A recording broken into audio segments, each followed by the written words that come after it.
prinsipnya kalau pemeriksaan fisik dimulai dari inspeksi, palpasi, perkusi, auskultasi. Jadi kita untuk pemeriksaan fisik B1 sama B2 alatnya hanya menggunakan APD sama menggunakan stetoskop untuk auskultasi ya. Untuk pemeriksaan B1 dimulai sama kita memperkenalkan diri dulu. Permisi Bu, ini saya perawat Isti. Saya hari ini akan melakukan pemeriksaan fisik paru-paru sama pemeriksaan fisik jantung ya. Jantung itu B2 ya. Pemeriksaan fisik B1 dan B2 Ibu, yaitu pemeriksaan fisik paru-paru sama pemeriksaan jantung. Tujuannya adalah untuk mengetahui apakah fungsi jantung dan fungsi paru-paru Ibu itu normal atau tidak. Apakah Ibu bersedia? Baik, bersedia. Baik Bu, saya akan mempersiapkan alatnya dulu ya Bu. Ibu tunggu di sini dulu. Oke, saya akan melakukan menggunakan alat pelindung diri. Ini berada APD-nya ya. Minta Mbak Rista handscootnya mana?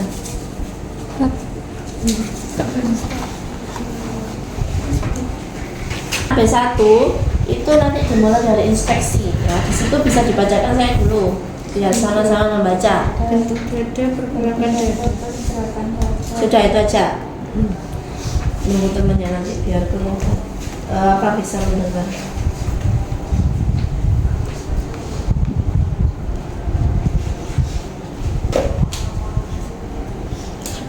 Baca kalau mau izin nggak apa. Jadi tetap ya harus menggunakan APD karena supaya ini untuk menjaga penularan penyakit.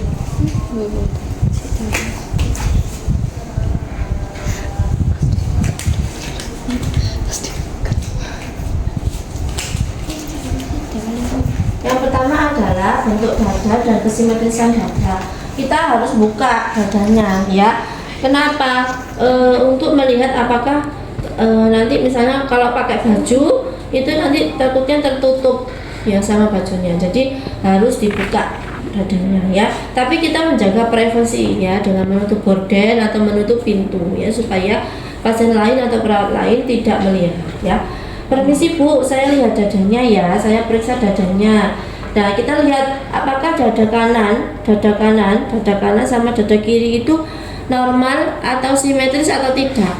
Karena misalnya pasien itu mengalami fraktur koste atau fraktur tulang iga, patah tulang iga, maka bisa jadi dadanya itu tidak simetris bentuknya, ada yang tertinggal ya, jadi kayak ngejlok gini pada daerah yang patah tulang, sehingga dia itu pada saat nafas itu dia ada yang naik satu tapi ini nggak ikut naik, jadi dia tidak simetris. Atau mungkin bisa jadi ada massa atau tumor yang menyebabkan satunya itu kalau ada benjolan berarti dia bisa naik, yang satunya normal gitu ya. Jadi itu dilihat apakah simetris atau tidak bentuk dadanya ya.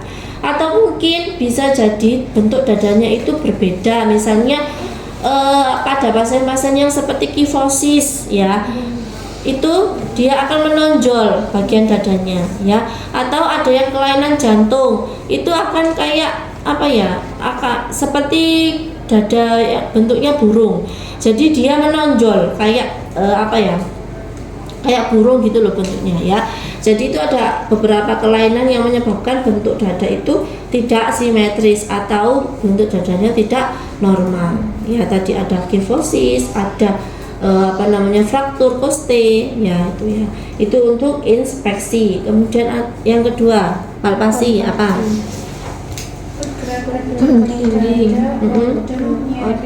Tekan Phrenitus vokal. Bu, saya akan melakukan pemeriksaan selanjutnya dengan melihat apakah pergerakan dinding dada ibu normal atau tidak. Caranya adalah tempelkan kedua ini bukan porno ya, tapi ini palpasi, karena memang kalau dada itu kan kalau perempuan ada payudaranya sehingga tidak bisa dihindari ya. Kita memang menyentuh ya, tapi kita melakukan komunikasi. Permisi ya Bu, saya lihat saya sentuh dadanya ibu ya, palpasi dadanya ibu. Ini agak sedikit mengenai payudara ibu ya, permisi ya. Nah seperti ini, pada saat nafas kita rasakan apakah gerakan dadanya itu simetris atau tidak. Misalnya pasiennya kan inspirasi, tarik nafas, ekspirasi, buang nafas. Nah itu dia itu pergerakan dadanya itu normal atau tidak. Misalnya seperti ini kan saya ya, gini, saya kan inspirasi, ekspirasi, maka dada saya kan sama-sama terangkat dua-duanya ketika saya inspirasi, kemudian dia akan kembali pada bentuk semula ketika saya ekspirasi. Nah ada beberapa seperti fraktur tadi, fraktur itu pada saat dia itu nafas inspirasi itu akan tertinggal, jadi dia ada yang naik satu, yang tertinggal satu gitu. Jadi apakah dia sama ya gerakan dadanya. Nah seperti itu dirasakan ya. Kemudian yang selanjutnya adalah kita periksa palpasi adanya odem atau bengkak atau massa tumor ya, termasuk di payudaranya mungkin ya. Jadi kita bukan hanya dada, tapi mungkin ketika kita palpasi ternyata di payudaranya kok ada benjolan ya sepertinya. Nah kita juga bisa merasakan itu. Jadi kita bisa melaporkan adanya benjolan dimanapun di daerah dada, baik itu di dadanya, di daerah klavikula maupun di daerah interkoste sampai ke payudaranya. Jadi di daerah pokoknya di area sekitar dada ya. Jadi kita seperti ini. Permisi ya Bu, termasuk di sini sebelah sini ya. Disuruh pasiennya disuruh miring Bu. Nah seperti ini. Kita palpasi. Nah kemudian saat palpasi kita juga tanya apakah ada nyeri. Misalnya tadi saya palpasi Bu, nyeri enggak? Ada yang sakit tak Bu? Ini saat saya sentuh ini Bu, enggak misalnya. Atau mungkin oh ya ini sakit ini. Nah ternyata di sini ada benjolan misalnya. Nah itu kita bisa laporkan ya itu ya. Jadi daerah dada sini ternyata ada benjolan, terus pasiennya aduh sakit gitu. Nah itu bisa kita laporkan ya, ternyata ada benjolan di daerah dada sebelah mid ini di daerah lurus ketiak ya gitu ya. Jadi atau mungkin di sini di payudaranya, berarti mid clavicular. Nah seperti ini clavicular kan di sini mid itu berarti di lurusnya, tengahnya, separuhnya, berarti itu mid clavicular misalnya gitu ya, di daerah mana ya itu. Jadi itu yang kita laporkan. Terus apa yang kurang? Perkusi membandingkan suara ketuk paru kanan dan kiri atau sonor, hipersonor, peker sama redup. Tadi belum ya. Yang palpasi tadi vokal fremitus. Nah, vokal fremitus ini kita itu merasakan hantaran udara di dada. Jadi pasiennya disuruh ngomong misalnya sapi. Nah, sapi kita pegang dadanya, kita rasakan adanya getaran atau tidak. Karena kalau misalnya ada tumor atau ada cairan di dalam dadanya, itu kadang hantaran suaranya itu tidak terasa ya. Coba sekarang dipegang dadanya masing-masing, kamu ngomong sapi, kambing, ada getaran, itu namanya vokal fremitus ya. Kadang-kadang kalau pasiennya itu ada cairan atau ada gangguan pada dadanya, itu tidak terasa. Nah, vokal fremitus itu juga bisa dirasakan di dada bagian belakang, di punggung ya. Karena bukan hanya dada di depan sebenarnya harus diperiksa, tapi juga di punggung ya. Bukan hanya sapi aja, boleh bunga, budi. Nah, pokoknya yang ada hantaran udaranya. Harus ya. menggema ya Bu suara bunga. Ya, kalau tidak menggema nggak terasa udaranya. Ya, itu. Jadi itu untuk vokal fremitus ya. Selanjutnya kita perkusi. Nah, perkusi itu untuk melihat suara dada dengan tangan kita ya. Normalnya adalah sonor. Normal suaranya sonor.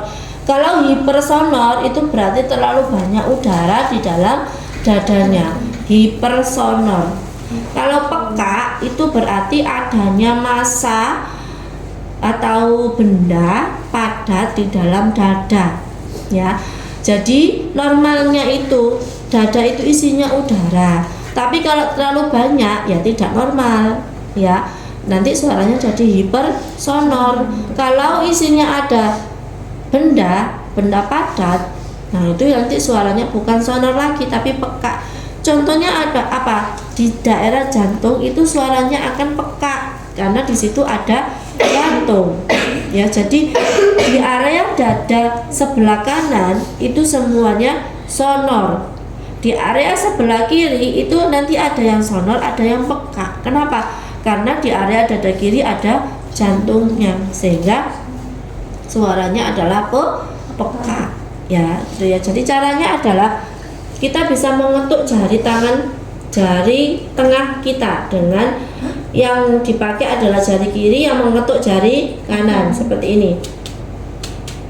Ya, itu ya. Jadi kita bisa mengetuk dengan jari tengah seperti ini ya.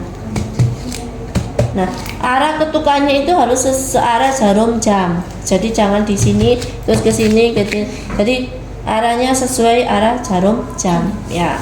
Seperti ini. Permisi ya, Bu.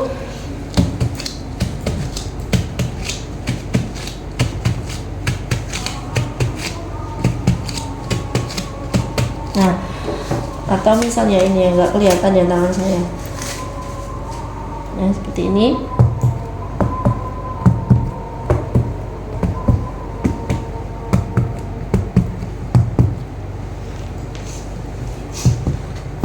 Nah,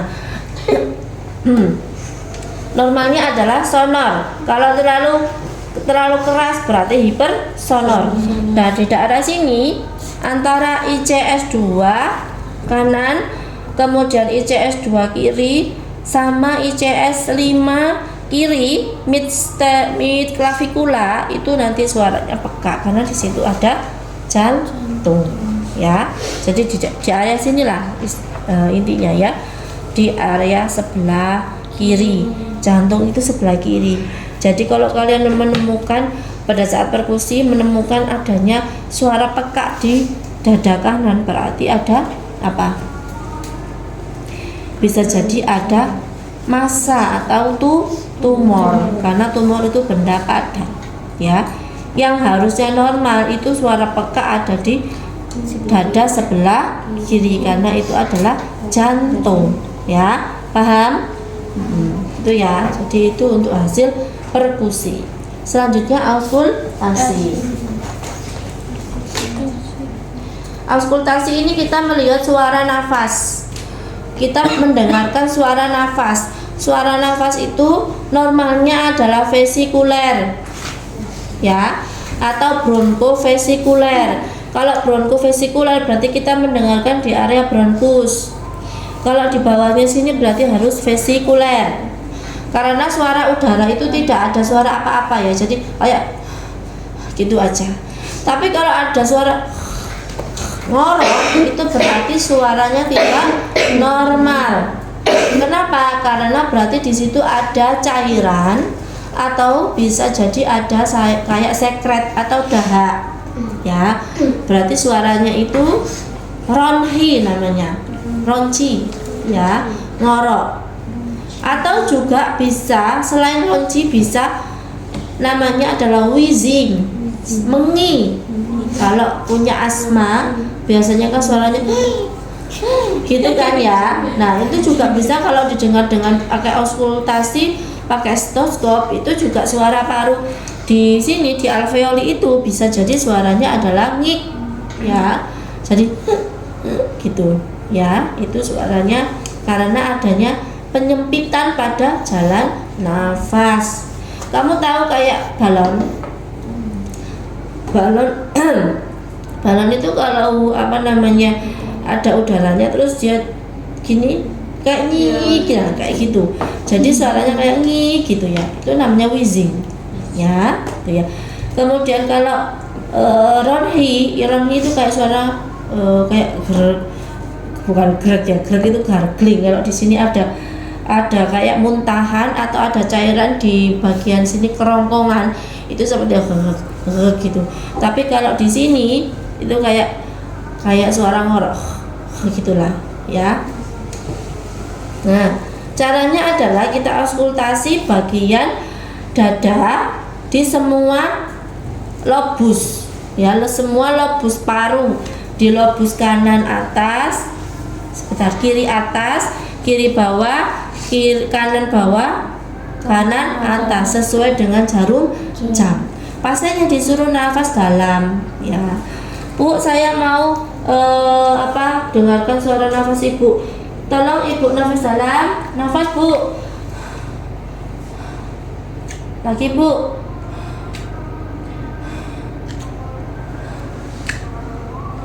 Jadi nggak hanya gini-gini ya, kita rasakan suaranya di sini bagian daerah di belakang juga.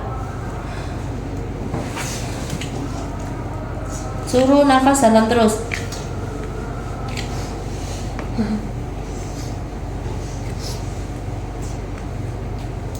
Nah, seperti itu ya. Jadi kalau misalnya di sini suara nafasnya adalah vesikuler. Kalau di area bronkus, ini namanya bronkus ya, daerah sini itu berarti bronkofesikuler ya. Nah, gitu ya. Jadi itu caranya untuk memeriksa atau menggunakan pemeriksaan suara nafas ya. Ada suara nafas apa aja? Normalnya apa? Kalau ada suara seperti ngorok gitu namanya apa? Itu berarti apa? Ada apa dalam parunya? Cairan atau dahak, sekret ya. Kemudian kalau misalnya ada suara ngik, berarti suara nafasnya apa? Wheezing ya. Berarti adanya apa? Penyempitan jalan nafas ya, itu ya. Jadi kalian harus mengenal suara nafas normal sama suara nafas tidak normal itu ya. Kemudian setelah kita melakukan pemeriksaan tadi, kita harus lakukan dokumentasi semua temuan yang kita dapatkan saat pemeriksaan fisik tadi, kita catat dan kita laporkan kepada dokter untuk menentukan apa tindakan selanjutnya ya. Kemudian juga selain pemeriksaan pemeriksaan fisik, kita juga harus melihat TTV-nya, artinya kondisi klinis pasien ya. Apakah misalnya tadi pada saat inspeksi kita juga harus melakukan, selain bentuk dada, kita melihat apa? Gerakan dada itu juga RR ya, frekuensi pernafasan. Usaha nafasnya pasien itu bagaimana ya, apakah normal seperti saya ini, saya pilek ya, jadi mungkin kalau di auskultasi gitu ada suara kayak ronhi ya, karena di sini banyak dahaknya. Kemudian tadi frekuensi nafas. Selain itu usaha nafas pasien, apakah pasiennya itu merasa seperti kayak susah nafas, kayak nah kayak gitu ya. Jadi bukan hanya gerakan dada tapi usaha pasien dalam bernafas, apakah dyspnea ataukah chenisto ataukah pasiennya kusmaul. Kusmaul itu seperti orang yang mau meninggal ya, seperti dalam dan apa ya, pendek seperti gini. Nah kayak gitu ya. Itu jadi usaha nafas pasien pada saat dia bernafas itu kita juga lihat pada saat inspeksi ya. Kemudian lihat juga apakah pasien ini nafasnya ada nafas cupi hidung. Pada saat dia nafas itu dia itu hidungnya itu kayak gini. Nah, itu juga, itu nafasnya, itu berarti nafas cuping hidung. Terus pada saat dia nafas juga apakah dia itu ada pergerakan interkoste, kayak orang kurus kalau nafas itu kan merasa kurus ya. Kelihatan banget kan pada saat nafas itu kan ini loh, tulangnya itu kan kelihatan banget ya. Berarti itu adakah retraksi interkoste ya. Jadi apakah ada gangguan pada interkostenya ya. Jadi itu yang perlu diperhatikan pada saat pemeriksaan B1 ya. Oke, ada yang ditanyakan dulu. Kalau yang penderita asma itu gimana, Bu? Ya kalau penderita asma sama, tapi mungkin bedanya pada saat dia itu tadi inspeksi itu berarti kadang-kadang dia frekuensi rate-nya atau frekuensi pernafasannya itu cepat, jadi kayak gini. Nah kayak gitu, jadi usaha nafasnya itu cepat ya, dyspnea namanya ya. Kemudian pada saat kita auskultasi ya, itu karena asma itu kan terjadi bronkospasme, yaitu penyempitan pada bronkusnya. Bronkus kan jalan nafas, sehingga kita bisa dapat temukan suara nafasnya itu wheezing ya. Jadi suara nafas pasien itu wheezing ya. Oke? Ada lagi? Cukup? Ya. Kalau cukup kita lanjutkan untuk B2 ya. Nah, untuk B2 ini Fajar kalau mau Jumatan boleh nggak apa-apa.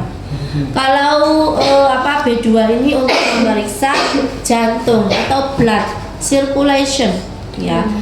Kalau blood ya circulation berarti kita itu memeriksanya sebenarnya itu bukan hanya pada jantung tapi juga pada misalnya kayak tensi, kayak nadi. Nah, itu juga termasuk pada pembuluh darah ya. Jadi untuk pemeriksaan B2 itu juga sama prinsipnya dengan inspeksi, palpasi, perkusi sama auskultasi ya, sama IPPA urutannya ya. Yang pertama inspeksi, apa dulu yang diinspeksi? Bentuk prekordial, area aorta, Pulmonom. Bentuk berarti sama ya. Jadi melihat sama kayak tadi loh, kayak inspeksi B1 kita juga melihat, tapi ini fokus pada area jantungnya ya.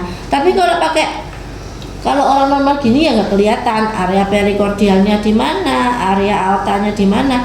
Tapi kalau misalnya pada pasien yang memang dia itu mempunyai gangguan jantung sejak dia lahir, kongenital, nah atau jantung bawaan, itu sudah terlihat ya. Misalnya detak jantungnya yang kalau kita lihat orang biasa kan nggak kelihatan kan, kita bisa melihat detak jantung itu namanya ictus cordis ya.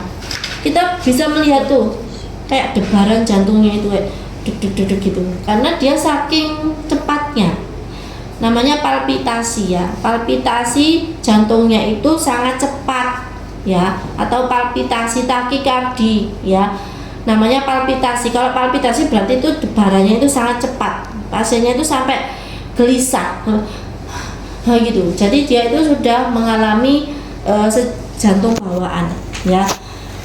Kalau detak jantung namanya apa tadi? Ictus cordis.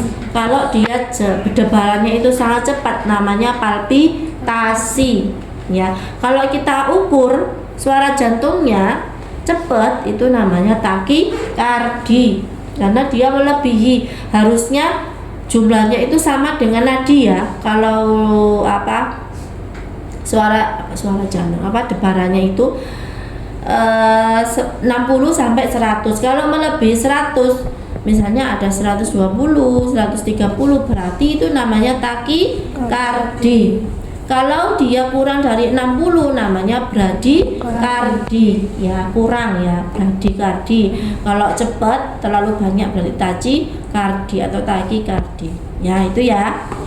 Kemudian kita melihat area selain ictus cordis tadi debarannya, kita lihat apakah ada gangguan pada area jantungnya, misalnya area jantung sini, misalnya kayak pada pasien jantung tuh orang tua gagal jantung itu kadang jantungnya agak membesar ya, kayak tabung gitu loh jantungnya, karena dia sudah terjadi pembesaran jantung atau kardiomegali ya. Jadi bentuk atau secara inspeksi bisa dilihat itu bentuk dadanya ini kayak tabung, karena di situ dia sudah mengalami pembesaran jantungnya, namanya adalah kardiomegali ya. Mega itu berarti besar ya, Megawati berarti kayak bercanda ya. kardiomegali, itu berarti dia kardiaknya terlalu besar ya. Itu untuk inspeksi. Kemudian untuk palpasi ya sama, kita melihat area mana, kita menentukan apex dari jantung ya. Apex dari jantung itu di area ICS ke-56 ya. Apex itu apa? Pucuk kan jantung itu kan gini ya bentuknya ya, gini ya. Jadi arahnya itu ke sana ya, ini. Nah, kok angel. Nah, jadi seperti ini ya. Nah, jadi pucuknya itu, jantungnya itu, pucuknya ventricle kiri ya, itu arah ke sana, ICS 6, ICS 56 sana ya.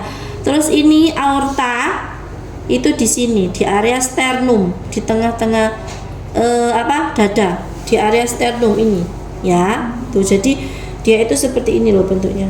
Gini ya, ke arah ke sini ya. Paham ya? Tadi saya cari pantom yang kelihatan tulangnya kok nggak ada ya.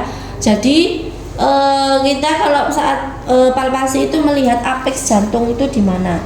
Sini ya, ICS 6. Jadi kita palpasi sama dengan tadi yang B1 tadi, kita palpasi. Pak permisi, Bu permisi ya, saya periksa jantungnya.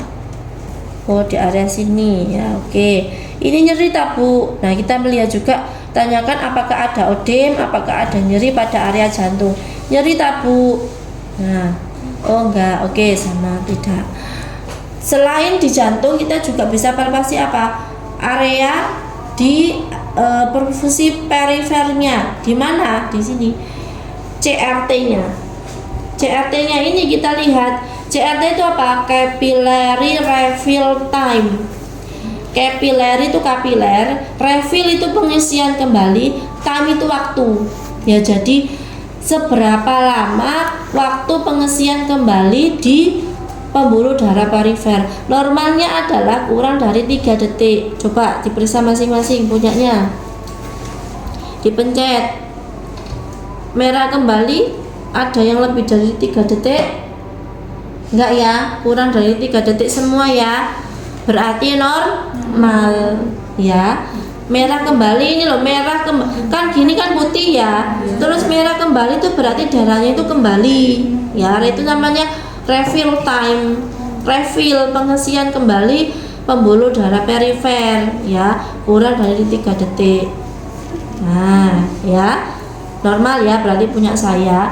Kemudian kita melihat juga, tadi lupa saya, saat inspeksi apakah pasien itu terlihat pucat atau tidak, sianosis atau tidak. Kalau jari-jarinya sianosis atau kebiruan, itu berarti dia ada masalah, bisa jadi ada masalah pada perfusinya ya. Tuh ya, jadi dia pucat ya.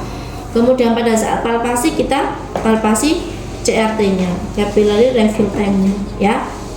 Itu. Terus apa? Kurang apa yang palpasi? Sudah.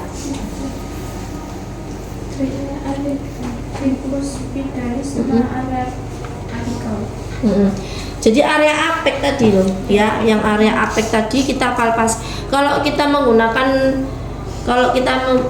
menggunakan palpasi aja ya nggak terlalu kelihatan untuk yang mana yang tricuspid, mana yang mitral, nggak kelihatan. Tapi mungkin di area apeknya aja yang teraba ya, itu ya.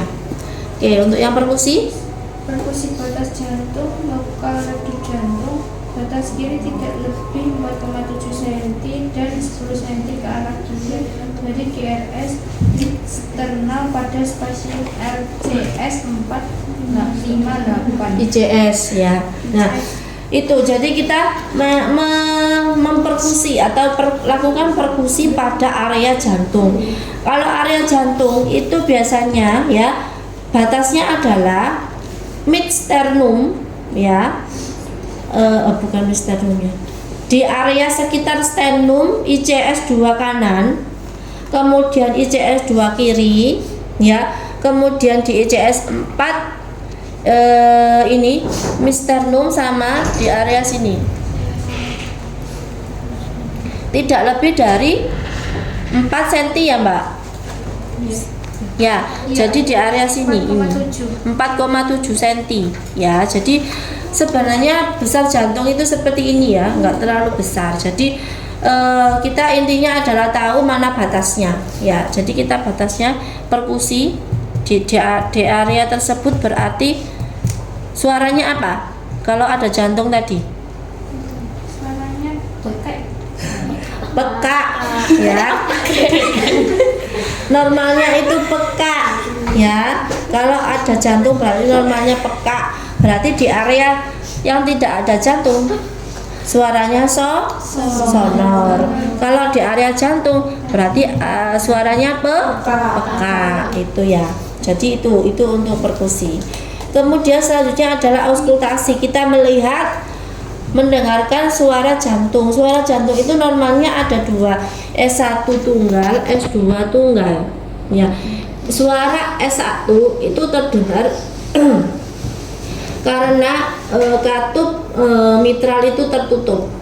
Sedangkan S2 itu terdengar ketika suara katup aortanya tertutup. Ya, jadi S1, S2 tunggal. Suaranya apa? Loop, dub. Kalau suara S1 itu loop, kalau suara S2 itu dub. Nah, kadang-kadang pada penderita jantung itu ada suara tambahan ya.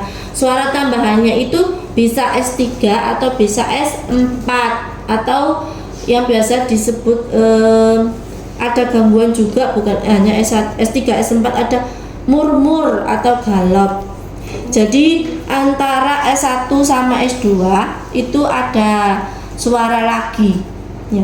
Kalau misalnya suaranya itu setelah S2 itu berarti S3. Kalau suaranya itu sebelum S1 berarti suaranya S4 ya. Jadi kalau misalnya ada S3 itu berarti kalau S1 S2 kan loop dub. Kalau ada S3 berarti dub lagi. Jadi loop dub dub. Nah, kalau ada S4 berarti S4 kan sebelum S1. Berarti suaranya adalah loop loop dub. Ya, yang loop yang pertama itu S4. Ya. Jadi tapi suaranya itu tidak sekeras S1 S2. Ya. Jadi itu. Ini coba Esther ke sini atau mungkin selain Esther nggak apa-apa. Kan sama-sama perempuan. Saya periksa di mana sih letak dari suara jantung itu. Siapa yang mau jadi pasien? Ini kan nggak bisa diperiksa ya. Ayo naik ke sini pasiennya. Ini ditutupi Mbak. Ya tidur. Kalau pasien laki sama ya Bu ya? Cara periksanya tadi? Sama. Yang malah susah itu ya perempuan karena ada payudaranya. Ya, kadang-kadang sampai nyarinya itu susah ya. Video. Permisi ya Mbak. Permisi ya Bu, saya periksa suara jantungnya ya. Permisi ya. Nah ini ya, nggak usah dibuka dadanya, nggak apa-apa. Terdengar kok. Tapi kalau misalnya suaranya kok lirih gitu ya, itu boleh nggak apa-apa dibuka jantungnya. Nah, untuk S1, S2 itu bisa periksa dengan yang ini, yang apa, normal aja. Tapi kadang kalau ada, oh kok ada suara ya sebelum S1. Nah, itu untuk memastikan itu bisa dengan menggunakan bel yang ini. Ini diputer. Jadi bukan ini, tapi yang bagian ini. Namanya bel ini. Ini fungsinya untuk mendengarkan suara yang bagian dalam. Ya, jadi nanti bisa untuk perut, untuk bisi usus, bisa juga untuk suara S3 dan S4. Ini namanya bel. Ini ada fungsinya ya. Bukan hanya ini. Nah, untuk ini harus diputar dulu. Kalau saya putar ini suaranya dari sini. Tapi kalau saya putar ini dari sini. Ya, nanti bisa dicoba. Kalau kalian nggak nyoba, nggak akan paham apa yang saya jelaskan ya. Permisi ya Bu. Nah tadi antara ICS kedua kanan, ICS kedua kiri, kemudian ICS 4 dan ICS 5 ya, sini ya. Permisi ya Bu.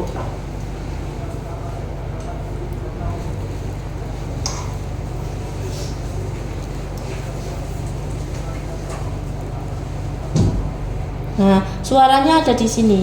Ini juga terdengar, ini juga terdengar. Lubdub, lubdub. Ayo coba sekarang siapa yang mau mendengarkan? Ya boleh. Coba sih Bu, saya Bu. Loh, kamu mendengarkan dirimu sendiri, nanti aja gantian.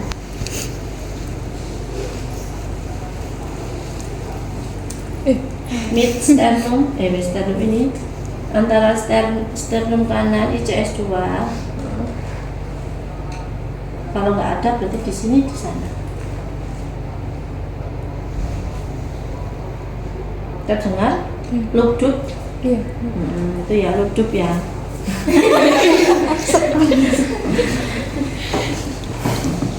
Kalau mau dengar ya ini. Esther jadi pasien sekarang. Hah? Ya, boleh Bu. Nanti dengarnya dadadadadek.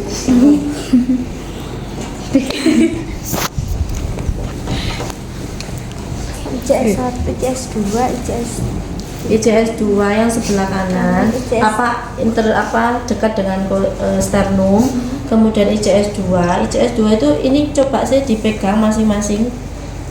Ini yang ada yang ini tulangnya ini ya, itu clavikula.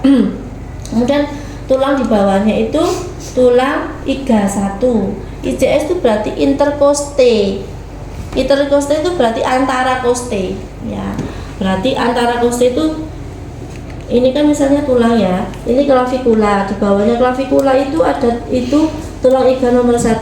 Bawahnya lagi itu iga nomor 2. Nah, ini ICS antara tulang iga 1 dengan tulang iga 2 itu namanya ICS 1. Terus antara tulang 2 dengan 3 itu ICS 2 ya. Yuk dicari. Permisi ya, ini coba Esther kan ini clavikula. Bawahnya ini 1, terus ini 2. Ya, ayo. No. Kita periksa telinga sama tulangnya dulu. Itu clavikula. Ya. Terus bawahnya ini tulang iga 1. Nih, cek. Ini kan Bu. Ini kan clavikula. Terus ini ada tulang lagi, itu tulang iga nomor 1. Terus ini tulang iga nomor 2. Nah, ini antara tulang iga 1 dengan 2 ini ICS 1. Antara tulang iga nomor 1 sama 2 dengan 3 ini ICS 2. Ya, jadi ICS 2 itu di sini ini. Nah, ini aorta itu di sini. Di antara sternum ini yang kanan, ICS 2 kanan. Yang ini ICS 2 kiri. Ya, jadi jantung itu antara di sini sampai ke sana, ya. Suara jantungnya di sini. Coba ini dicari. Kalau nggak dengar agak ditekan sedikit stetoskopnya. Terdengar? Dengar. Gimana suaranya? Luk dub gitu, tapi pelan banget Bu. Masuk ada lub dub. Ya itu pelan tapi suaranya. Pelan? Iya. Nggak hanya lub dub. Duk. Sih.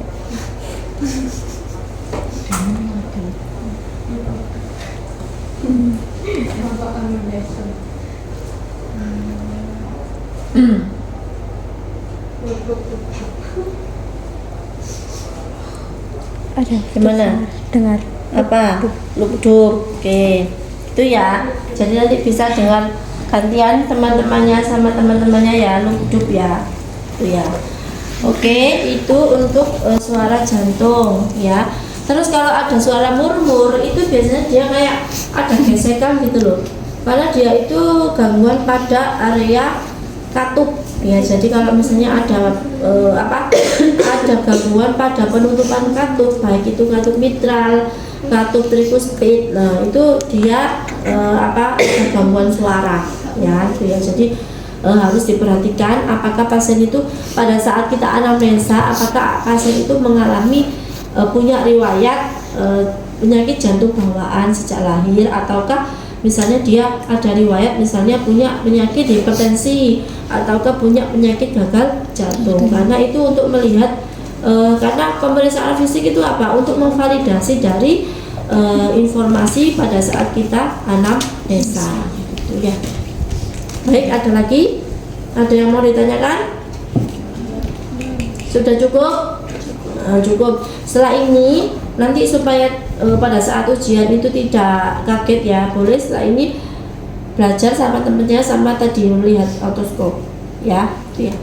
Oke. Nah, prinsipnya sama. Prinsipnya kalau pemeriksaan fisik dimulai dari inspeksi, palpasi, perkusi, auskultasi. Jadi kita untuk pemeriksaan fisik B1 sama B2 alatnya hanya menggunakan APD sama menggunakan apa? Nah, prinsipnya sama. Prinsipnya kalau pemeriksaan fisik dimulai dari inspeksi, palpasi, perkusi, auskultasi. Jadi kita untuk pemeriksaan fisik B1 sama B2 alatnya hanya menggunakan APD sama menggunakan apa? Stetoskop untuk auskultasi ya. Untuk pemeriksaan B1 dimulai sama kita memperkenalkan diri dulu. Permisi Bu, ini saya perawat Isti. Saya hari ini akan melakukan pemeriksaan fisik paru-paru sama pemeriksaan fisik jantung ya. Jantung itu B2 ya. Pemeriksaan fisik B1 dan B2 Ibu, yaitu pemeriksaan fisik paru-paru sama pemeriksaan jantung. Tujuannya adalah untuk mengetahui apakah fungsi jantung dan fungsi paru-paru ibu itu normal atau tidak. Apakah ibu bersedia? Baik, bersedia. Baik Bu, saya akan mempersiapkan alatnya dulu ya Bu. Ibu tunggu di sini dulu. Oke, saya akan melakukan menggunakan alat pelindung diri. Ini nggak ada APD-nya ya. Minta Mbak Rista handscootnya mana?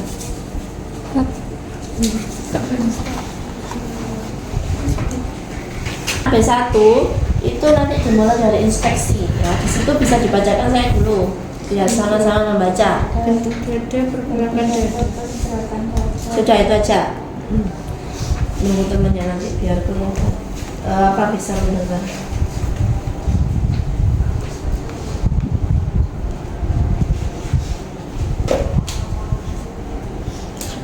Baca kalau mau izin nggak apa.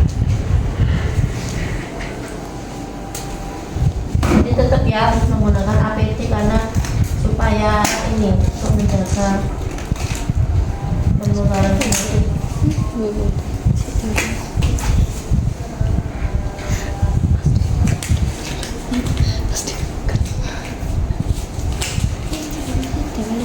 Yang pertama adalah bentuk dada dan kesimetrisan dada. Kita harus buka dadanya ya. Kenapa? Untuk melihat apakah nanti misalnya kalau pakai baju itu nanti takutnya tertutup ya sama bajunya, jadi harus dibuka dadanya ya. Tapi kita menjaga privasi ya dengan menutup gorden atau menutup pintu ya supaya pasien lain atau perawat lain tidak melihat ya. Permisi Bu, saya lihat dadanya ya, saya periksa dadanya. Nah, kita lihat apakah dada kanan sama dada kiri itu normal atau simetris atau tidak. Karena misalnya pasien itu mengalami fraktur koste atau fraktur tulang iga, patah tulang iga, maka bisa jadi dadanya itu tidak simetris bentuknya, ada yang tertinggal ya, jadi kayak ngejlok gini pada daerah yang patah tulang, sehingga dia itu pada saat nafas itu dia ada yang naik satu tapi ini nggak ikut naik, jadi dia tidak simetris. Atau mungkin bisa jadi ada massa atau tumor yang menyebabkan satunya itu kalau ada benjolan berarti dia bisa naik, yang satunya normal gitu ya. Jadi itu dilihat apakah simetris atau tidak bentuk dadanya ya. Atau mungkin bisa jadi bentuk dadanya itu berbeda, misalnya pada pasien-pasien yang seperti kifosis ya, itu dia akan menonjol bagian dadanya ya. Atau ada yang kelainan jantung, itu akan kayak apa ya, akan seperti dada ya, bentuknya burung, jadi dia menonjol kayak kayak burung gitu loh bentuknya ya. Jadi itu ada beberapa kelainan yang menyebabkan bentuk dada itu tidak simetris atau bentuk dadanya tidak normal ya. Tadi ada kifosis, ada fraktur koste ya, itu ya. Itu untuk inspeksi. Kemudian yang kedua, palpasi apa?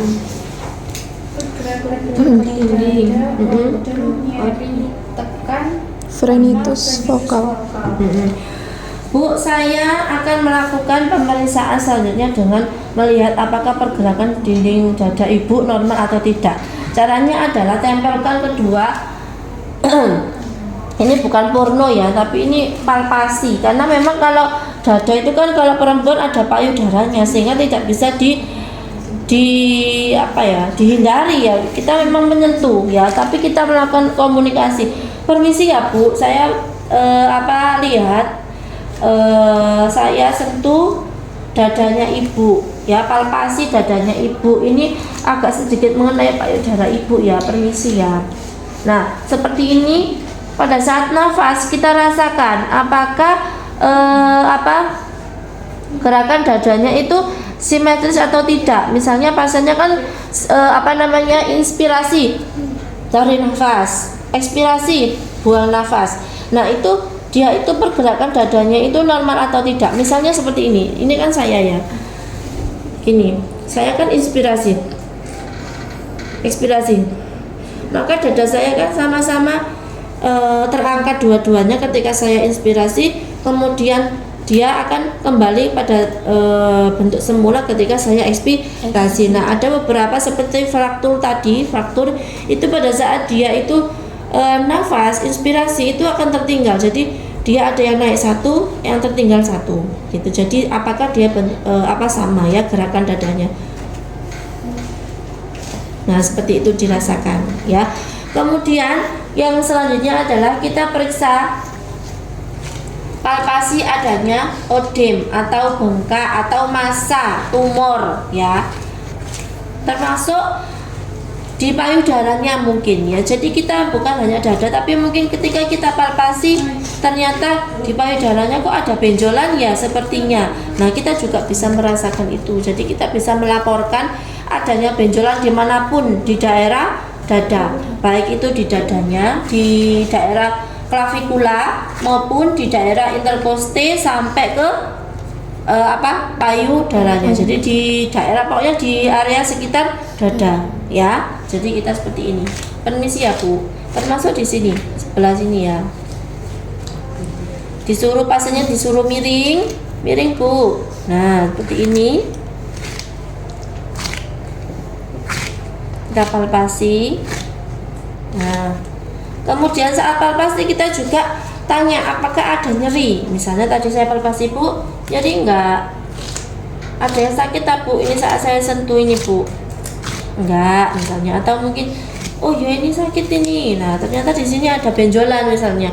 Nah itu kita bisa laporkan ya, itu ya. Jadi daerah dada sini ternyata ada benjolan, terus pasiennya aduh sakit gitu. Nah itu bisa kita laporkan ya, ternyata ada benjolan di daerah dada sebelah mid ini di daerah lurus ketiak ya gitu ya. Jadi atau mungkin di sini di payudaranya berarti mid clavicular. Nah seperti ini clavicular kan di sini mid itu berarti di lurusnya, tengahnya, separuhnya berarti itu mid clavicular misalnya gitu ya, di daerah mana ya itu. Jadi itu yang kita laporkan. Terus apa yang kurang? Berfungsi membandingkan suara ketuk paru kanan dan kiri atau sonor, hipersonor, peker sama redup. Tadi belum ya yang palpasi tadi vokal fremitus. Nah vokal fremitus ini kita itu merasakan hantaran udara di dada. Jadi pasiennya disuruh ngomong misalnya sapi. Nah sapi kita pegang dadanya, kita rasakan adanya getaran atau tidak. Karena kalau misalnya ada tumor atau ada cairan di dalam dadanya, itu kadang hantaran suaranya itu tidak terasa ya. Coba sekarang dipegang dadanya masing-masing, kamu ngomong sapi, kambing, ada getaran, itu namanya vokal fremitus ya. Kadang-kadang kalau pasiennya itu ada cairan atau ada gangguan pada dadanya, itu tidak terasa. Nah vokal fremitus itu juga bisa dirasakan di dada bagian belakang, di punggung ya. karena bukan hanya dada di depan sebenarnya harus diperiksa, tapi juga di punggung ya. Bukan hanya sapi aja, boleh bunga, budi, nah pokoknya yang ada antaran udaranya. Harus ya. menggema ya Bu sore. Bunga. Ya, kalau tidak menggema nggak kerasa udaranya. Ya, itu. Jadi itu untuk vokal fremidus ya. Selanjutnya kita perkusi. Nah, perkusi itu untuk melihat suara dada dengan tangan kita ya. Normalnya adalah sonor. Normal suaranya sonor. Kalau hipersonor itu berarti terlalu banyak udara di dalam dadanya. Hipersonor. Kalau peka itu berarti adanya massa atau benda padat di dalam dada ya. Jadi normalnya itu dada itu isinya udara. Tapi kalau terlalu banyak ya tidak normal ya. Nanti suaranya jadi hipersonor. Kalau isinya ada benda padat, nah itu nanti suaranya bukan sonor lagi tapi peka. Contohnya ada apa? Di daerah jantung itu suaranya akan peka karena di situ ada jantung. Ya, jadi di area dada sebelah kanan itu semuanya sonor. Di area sebelah kiri itu nanti ada yang sonor, ada yang peka. Kenapa? Karena di area dada kiri ada jantungnya sehingga suaranya adalah peka ya, gitu ya. Jadi caranya adalah kita bisa mengetuk jari tengah kita dengan yang dipakai adalah jari kiri yang mengetuk jari kanan seperti ini ya, itu ya. Jadi kita bisa mengetuk dengan jari tengah seperti ini ya. Nah, arah ketukannya itu harus searah jarum jam. Jadi jangan di sini terus ke sini gitu. Jadi arahnya sesuai arah jarum jam ya. Seperti ini. Permisi ya, Bu.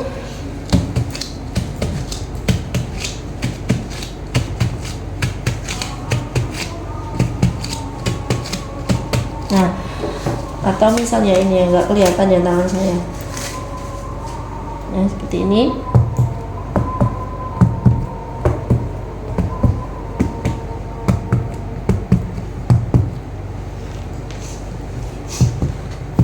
Nah,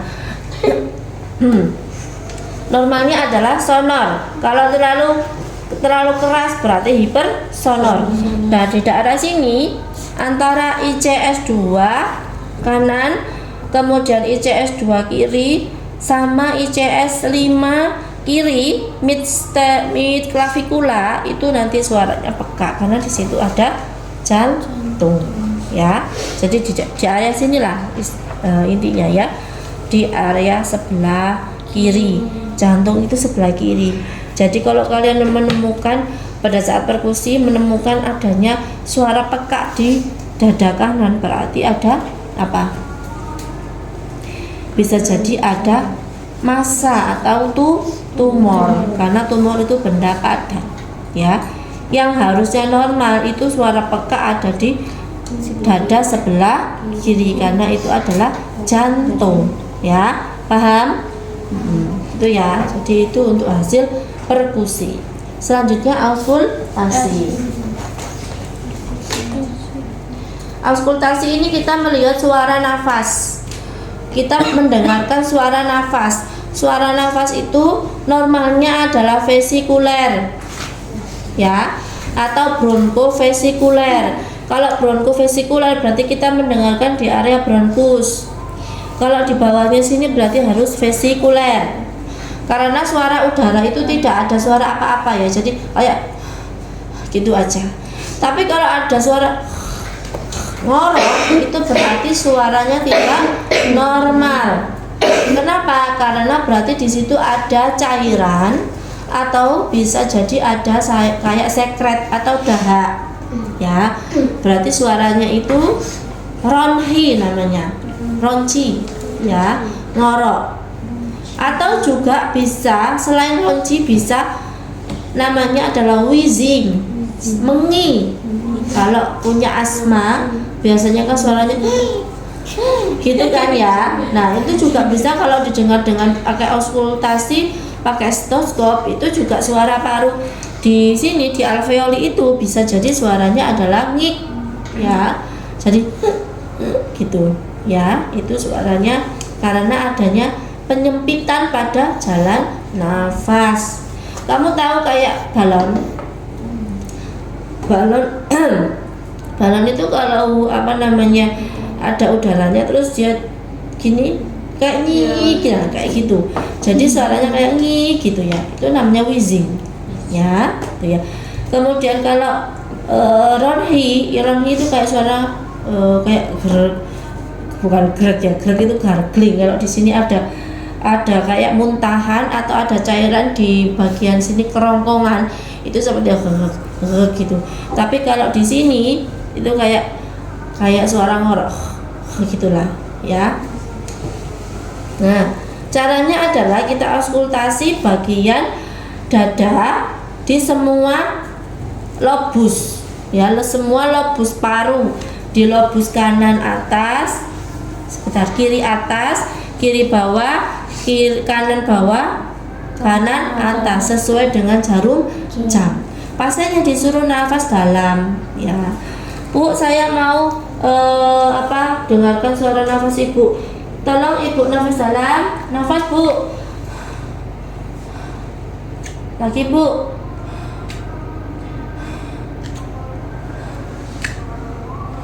Jadi nggak hanya gini-gini ya, kita rasakan suaranya di sini bagian daerah di belakang juga. Suruh nafas dalam terus.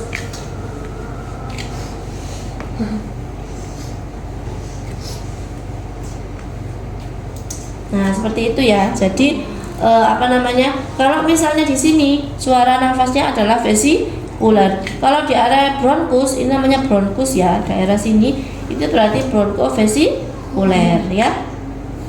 Nah, gitu ya. Jadi itu caranya untuk memeriksa atau menggunakan pemeriksaan suara nafas ya. Ada suara nafas apa aja? Normalnya apa? Kalau ada suara seperti ngorok gitu namanya apa?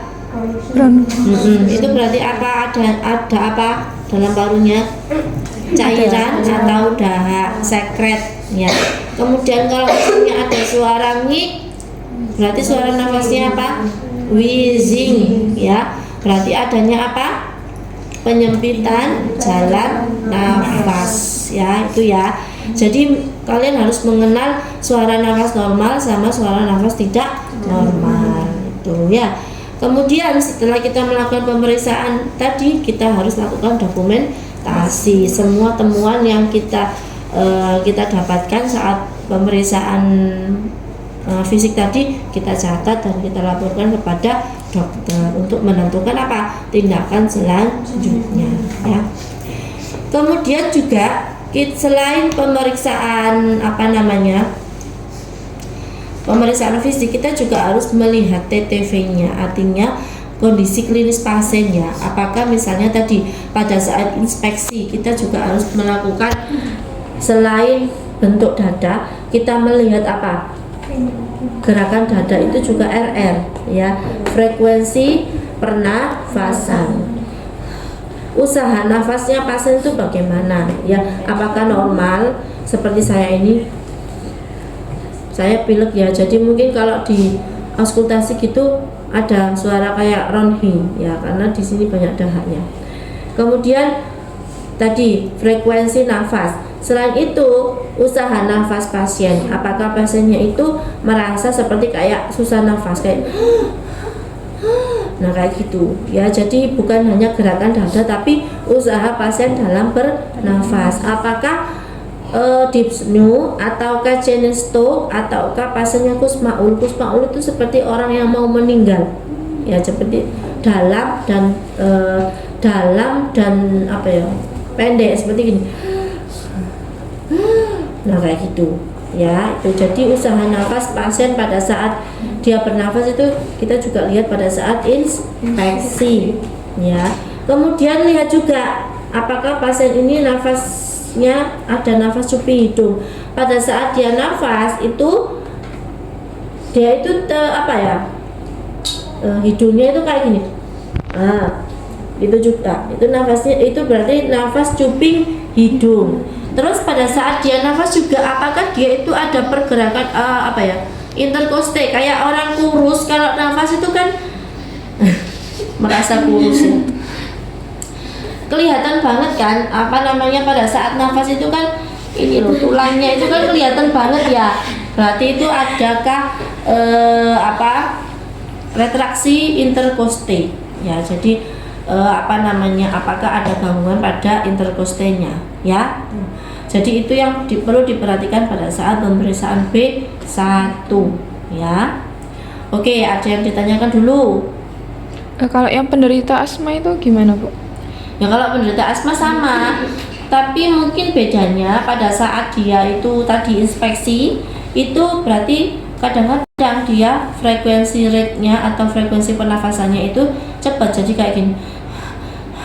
Nah kayak gitu, jadi usaha nafasnya itu cepat ya, dyspnea namanya ya. Kemudian pada saat kita auskultasi ya, itu karena asma itu kan terjadi bronkospasme, yaitu penyempitan pada bronkusnya. Bronkus kan jalan nafas, sehingga kita bisa dapat temukan suara nafasnya itu wheezing ya. Jadi suara nafas pasien itu wheezing ya. Oke? Ada lagi? Cukup? Ya. Kalau cukup kita lanjutkan untuk B2 ya. Nah, untuk B2 ini Fajar kalau mau Jumatan boleh nggak apa-apa. Kalau B2 ini untuk memeriksa jantung atau blood circulation ya. Kalau blood ya circulation berarti kita itu memeriksanya sebenarnya itu bukan hanya pada jantung tapi juga pada misalnya kayak tensi, kayak nadi. Nah, itu juga termasuk pada pembuluh darah ya. Jadi untuk pemeriksaan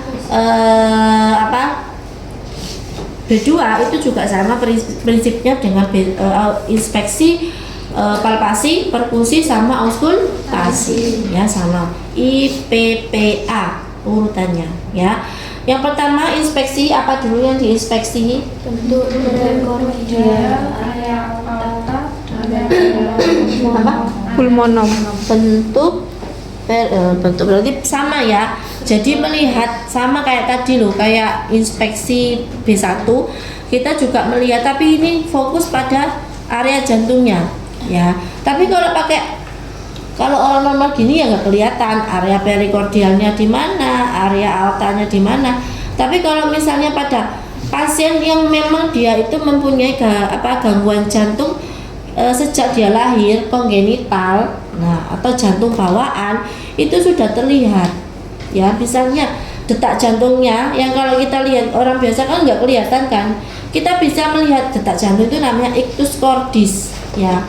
Kita bisa melihat tuh kayak debaran jantungnya itu kayak deg-deg gitu, karena dia saking cepatnya, namanya palpitasi ya. Palpitasi jantungnya itu sangat cepat ya, atau palpitasi takikardi ya, namanya palpitasi. Kalau palpitasi berarti itu debarannya itu sangat cepat, pasiennya itu sampai gelisah gitu. Jadi dia itu sudah mengalami jantung bawaan ya. Kalau detak jantung namanya apa tadi? Ictus cordis. Kalau dia debarannya itu sangat cepat namanya palpitasi ya. Kalau kita ukur suara jantungnya cepat itu namanya takikardi, karena dia melebihi, harusnya jumlahnya itu sama dengan nadi ya. Kalau suara jantung debarannya itu 60 sampai 100. Kalau melebihi 100, misalnya ada 120, 130, berarti itu namanya takikardi. Kalau dia kurang dari 60 namanya bradikardi ya, kurang ya, bradikardi. Kalau cepat terlalu banyak berarti tachikardi atau takikardi ya, itu ya. Kemudian kita melihat area selain ictus cordis tadi debarannya, kita lihat apakah ada gangguan pada area jantungnya, misalnya area jantung sini, misalnya kayak pada pasien jantung tuh orang tua gagal jantung itu kadang jantungnya agak membesar ya, kayak tabung gitu loh jantungnya, karena dia sudah terjadi pembesaran jantung atau kardiomegali ya. Jadi bentuk atau secara inspeksi bisa dilihat itu bentuk dadanya ini kayak tabung, karena di situ dia sudah mengalami pembesaran jantungnya, namanya adalah kardiomegali ya. Mega itu berarti besar ya, Megawati berarti kayak bercanda ya kardiomegali itu berarti dia kardiaknya terlalu besar ya. Itu untuk inspeksi. Kemudian untuk palpasi ya sama, kita melihat area mana, kita menentukan apex dari jantung ya. Apex dari jantung itu di area ICS ke56 ya. Apex itu apa? Pucuk kan jantung itu kan gini ya bentuknya ya, gini ya. Jadi arahnya itu ke sana ya, ini. Nah, kok angel. Nah, jadi seperti ini ya. Nah, jadi pucuknya itu, jantungnya itu pucuknya ventricle kiri ya, itu arah ke sana, ICS 6, ICS 56 sana ya. Terus ini aorta itu di sini, di area sternum, di tengah-tengah dada, di area sternum ini ya. Tuh, jadi dia itu seperti ini loh bentuknya. Gini ya, ke arah ke sini ya. Paham ya? Tadi saya cari pantom yang kelihatan tulangnya kok nggak ada ya. Jadi kita kalau saat palpasi itu melihat apex jantung itu di mana? Sini ya, ICS 6. Jadi kita palpasi sama dengan tadi yang B1 tadi, kita palpasi. Pak permisi, Bu permisi ya, saya periksa jantungnya. Oh, di area sini ya, oke. Ini nyeri tak Bu? Nah, kita melihat juga, tanyakan apakah ada odem, apakah ada nyeri pada area jantung. Nyeri tak Bu? Nah, oh enggak, oke, sama tidak. Selain di jantung, kita juga bisa palpasi apa? Area di perfusi perifernya. Di mana? Di sini. CRT-nya. CRT-nya ini kita lihat. CRT itu apa? Capillary refill time. Capillary itu kapiler, refill itu pengisian kembali, time itu waktu. Ya, jadi seberapa lama waktu pengisian kembali di pembuluh darah perifer. Normalnya adalah kurang dari 3 detik. Coba diperiksa masing-masing punyanya. Dipencet. Merah kembali, ada yang lebih dari 3 detik? Enggak ya, kurang dari 3 detik semua ya. Berarti normal ya. Merah kembali ini loh, merah kan gini kan putih ya. Terus merah kembali itu berarti darahnya itu kembali. Ya, itu namanya refill time. Refill pengisian kembali pembuluh darah perifer ya, kurang dari 3 detik. Nah, ya. Normal ya, berarti punya saya. Kemudian kita melihat juga, tadi lupa saya, saat inspeksi apakah pasien itu terlihat pucat atau tidak, sianosis atau tidak. Kalau jari-jarinya sianosis atau kebiruan, itu berarti dia ada masalah, bisa jadi ada masalah pada perfusinya ya, tuh ya, jadi dia pucat ya. Kemudian pada saat palpasi, kita palpasi CRT-nya, capillary refill time-nya ya. Itu. Terus apa? Kurang apa yang palpasi? Sudah.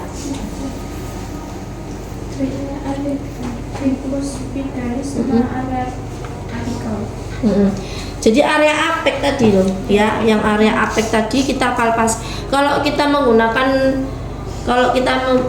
menggunakan palpasi aja ya nggak terlalu kelihatan untuk yang mana yang tricuspid, mana yang mitral, nggak kelihatan. Tapi mungkin di area apeknya aja yang teraba ya, itu ya. Oke, untuk yang perfusi batas jantung, lokal ragi jantung, batas kiri tidak lebih 4,7 cm dan 10 cm ke arah kiri dari GRS eksternal pada spasiun RCS 458. ICS ya.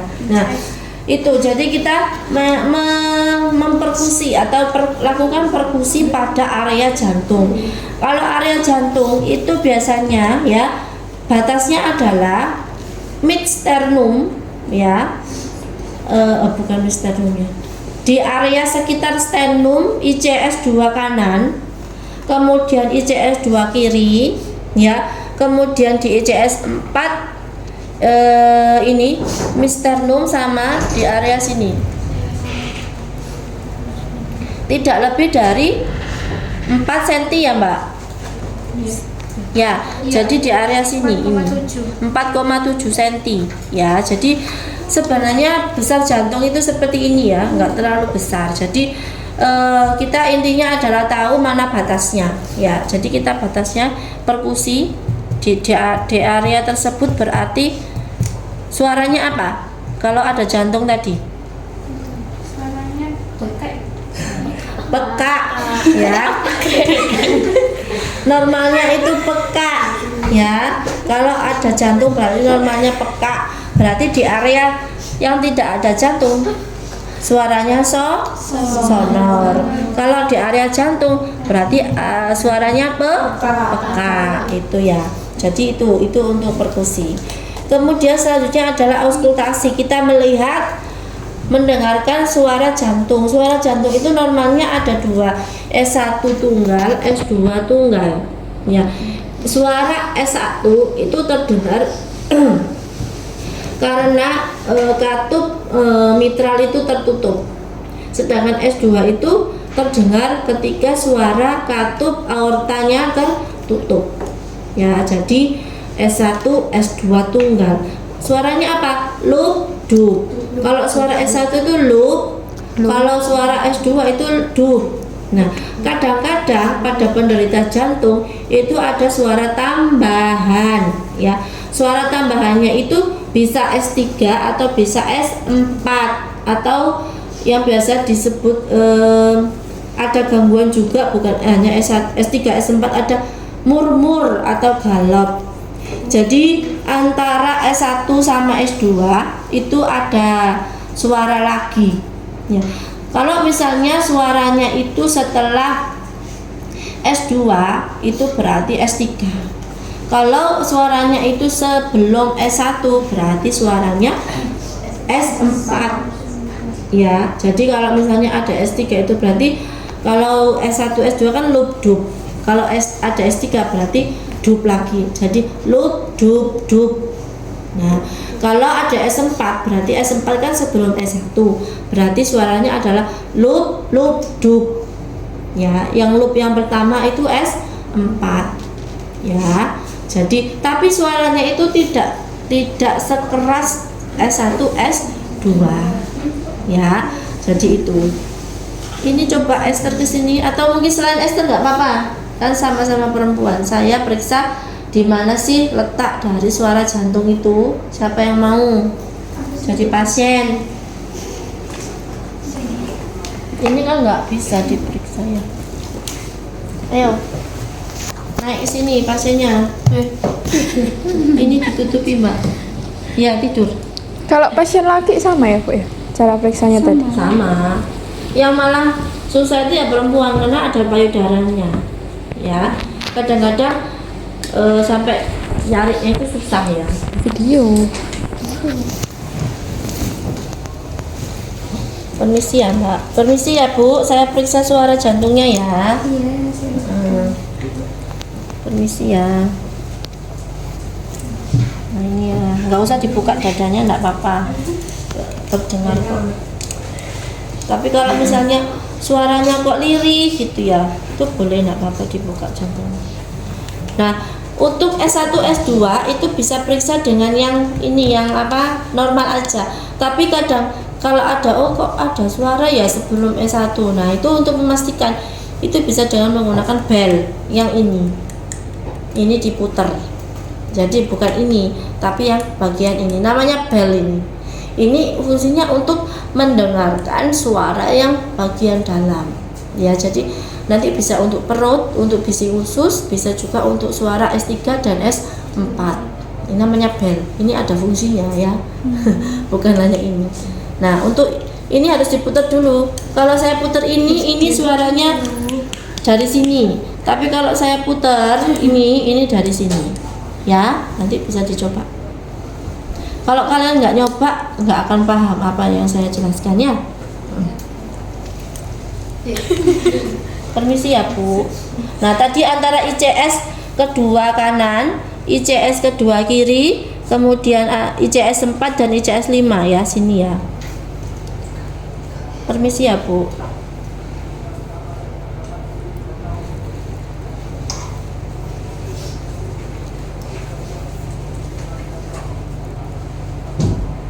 Nah, suaranya ada di sini. Ini juga terdengar, ini juga terdengar. Lubdub, lubdub. Ayo coba sekarang siapa yang mau mendengarkan? Ya boleh. Coba sih Bu, saya Bu. Loh, kamu mendengarkan dirimu sendiri, nanti aja gantian.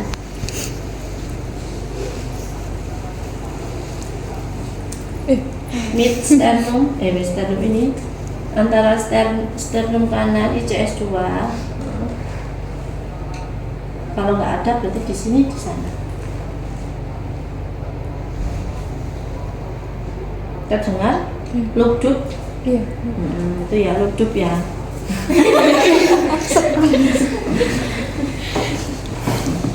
Kamu kalau mau dengar ya ini.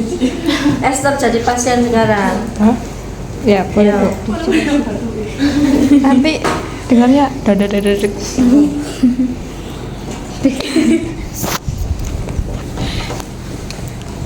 ICS 1, ICS 2, ICS 2 yang sebelah kanan ICS. dekat dengan sternum. Kemudian ICS 2 itu ini coba saya dipegang masing-masing. Ini yang ada yang ini tulangnya ini ya, itu clavikula. Kemudian tulang di bawahnya itu tulang iga 1. ICS itu berarti interkoste. Interkoste itu berarti antara koste ya. Berarti antara koste itu ini kan misalnya tulang ya. Ini clavikula, di bawahnya clavikula itu ada tulang iga nomor 1. Bawahnya lagi itu iga nomor 2. Nah, ini ICS antara tulang iga 1 dengan tulang iga 2 itu namanya ICS 1. Terus antara tulang 2 dengan 3 itu ICS 2 ya. Ayo dicari. Permisi ya, ini coba Esther kan ini clavikula, bawahnya ini 1, terus ini 2 ya.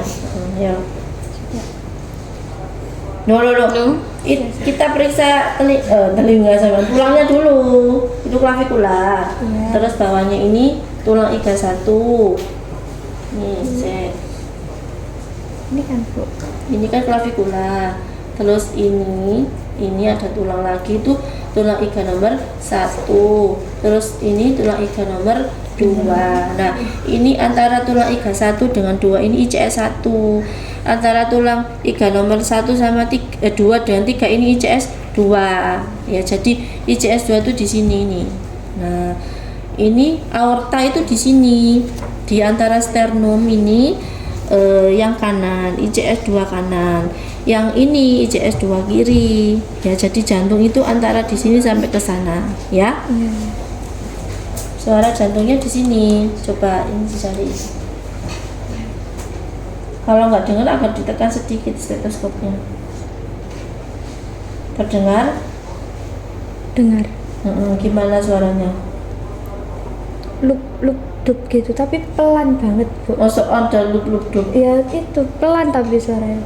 Pelan? Iya. Nggak hanya luk-duk. Duk duk duk. Sih.